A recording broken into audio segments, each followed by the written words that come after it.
سرگودا میں حلقہ PP30 میں ضمنی الیکشن کا میدان سج گیا ہے، جہاں پولنگ کا عمل بلا تعطل شام 5 بجے تک جاری رہے گا۔ پولنگ اسٹیشنز پر پولیس اور رینجرز اہلکار تعینات ہیں، جبکہ حلقے کے اطراف میں بھی سیکیورٹی کے سخت انتظامات کیے گئے ہیں۔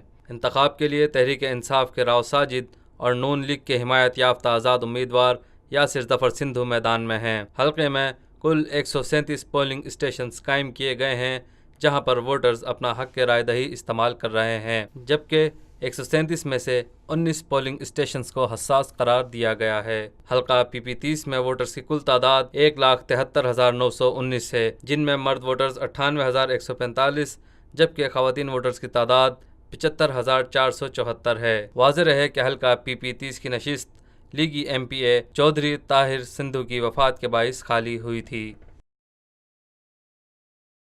پاکستان بھر میں نمائندگان کا وسیع نیٹ ورک، ہر خبر جاننے کے لیے دیکھتے رہیے TNN TV۔